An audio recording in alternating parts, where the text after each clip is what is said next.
and welcome back to another video on my channel. I hope that you are all doing very well during this really confusing and hard time, and I hope that these videos are kind of helping you guys get through your quarantine boredom, because I know that they are doing that for me, giving me something to do and something to keep me busy while I have absolutely nothing to do at home.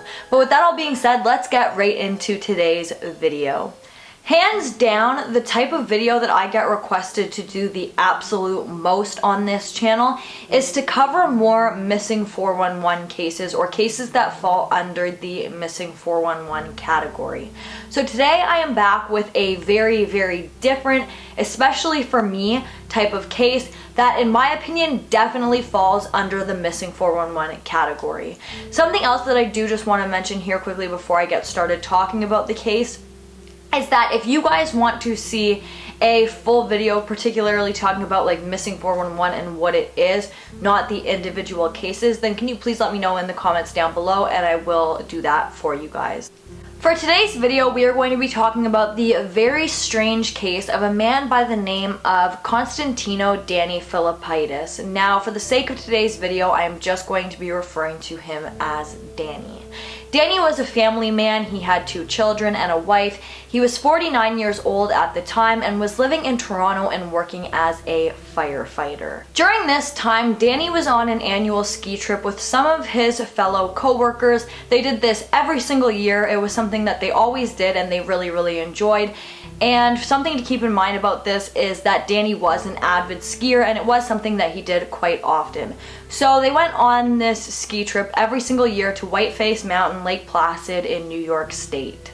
This case is also one of the most recent that I have ever covered on this channel, as this case takes place on February 7th, 2018.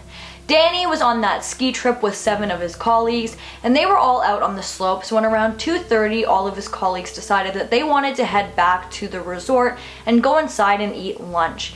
Danny agreed to do this, but he said that he wanted to go down a couple more runs and that he would meet them inside after he did this. So his group of friends all headed back to get lunch and Danny stayed on the slopes. But Danny never ended up making it to lunch that day, and his friends did find this odd, but they thought at this time that maybe he had just decided to stay out on the slopes, and they didn't think anything too much of it until the slopes began to close for the day and still nobody had seen or heard from Danny. Something that really stood out to his friends immediately and was what really sparked their attention and made them really want to gather up a search group was that all of Danny's personal belongings had still remained at the resort in his room. His passport, all of his identifications, his wallet, and his vehicle were all still at the resort, meaning that Danny couldn't have left by his own accord. A search group was quickly formed, including search and rescue dogs, helicopters, search professionals, and this search went on for hours and hours and hours, countless amounts of hours over the time that Danny had been missing. Every single element of this case was so confusing to authorities and Danny's loved ones right off the bat. It had been extremely snowy and stormy on the day that Danny had vanished, leading police to believe that the snow would have been too thick to allow Danny to have actually gotten anywhere very far from where his friends had last seen him. And on top of that, the slopes had been packed that day, and after Danny's friends had left the slopes, nobody had reported seeing Danny anywhere in that area. Due to the perplexing circumstances of this case and the lack of evidence that authorities had to go off of, they started to believe that it was a big possibility that Danny had just succumbed to the elements, and that once the warmer weather started to approach and the snow started to melt, that is when they would find Danny's body, and because of this they called off all of the searches, leaving all of Danny's loved ones, including his children and his wife, with absolutely zero answers and no other option but to just wait. But this is where this case takes a twist and gets super strange and confusing, and is probably one of the strangest cases I've ever talked about or come across. Danny's wife was at home several days after she had found out that her husband had been missing, and she was just going about her business when she received a phone call from a number that she did not recognize. She answered this phone call, and although the phone call was very staticky and the person on the other line sounded very groggy and tired, she knew immediately that the person who was calling her was her missing husband, Danny. Again, while on the line with Danny, his wife said that he sounded really groggy and tired. The line was staticky, and eventually during this phone call, Danny ended up hanging up on his wife, but she was able to call him back. And after she did so, she begged him to call authorities, and finally Danny agreed to this, and that is what he did. He hung up on his wife and then he called the police.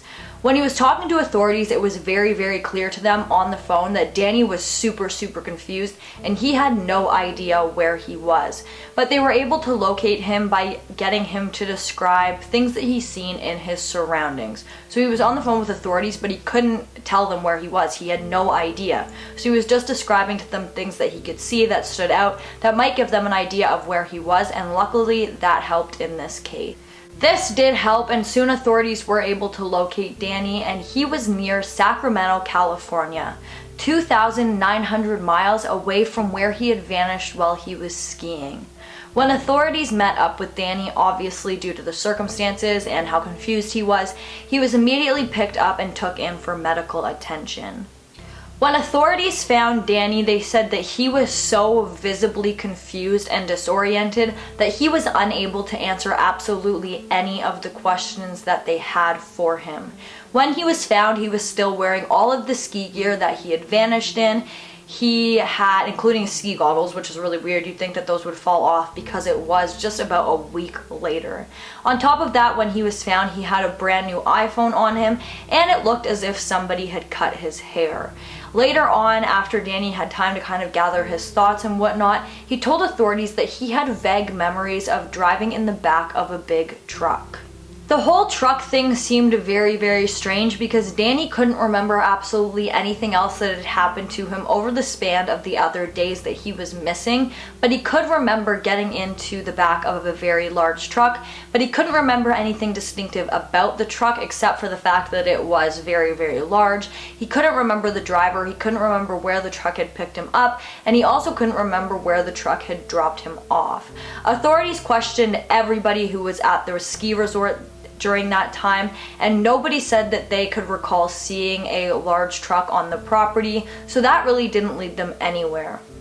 Danny said that he did, however, remember somehow getting out of the truck and then coming to and deciding to go buy a cell phone for the purpose of calling his wife, and then after buying the cell phone, he said that he thought that he went to get his hair cut. So although Danny says he thinks he did all of these things, it isn't 100% certain that he actually did. It was just what he thought had happened to him.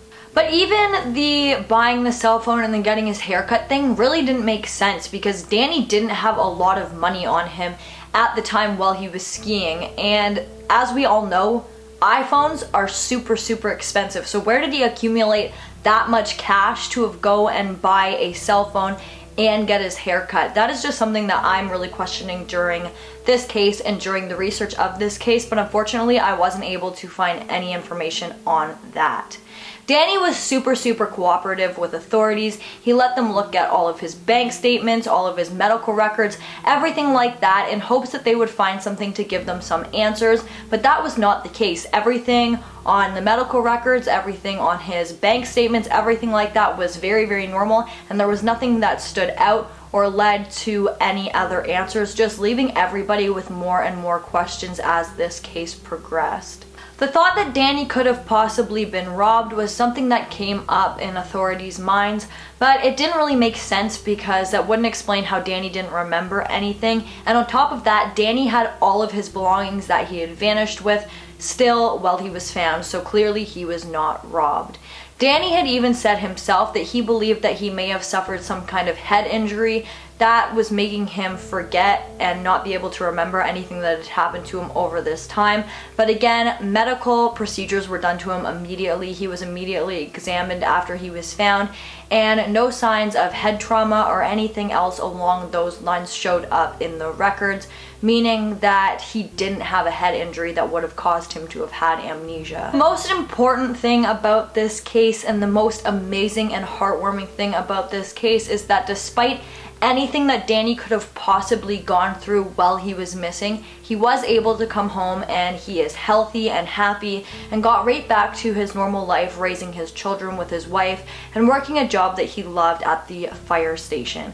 And that is just so amazing and heartwarming, and that is really why I decided to talk about this case today, because I thought that we could all use a little pick-me-up, and having somebody go missing and then returning is something that doesn't happen all the time, and it does kind of perk your spirits just a little. Because of the lack of answers in this case, how a man could just be skiing on the ski slopes in New York State and somehow end up without any recollection of what exactly happened to him several days later in California, as you can probably imagine, there are many rumors and theories floating around this case, and I'm going to talk about some of those now. The first theory that I'm going to talk about, and is one that a lot of people believe, is that Danny was possibly kidnapped for whatever reason.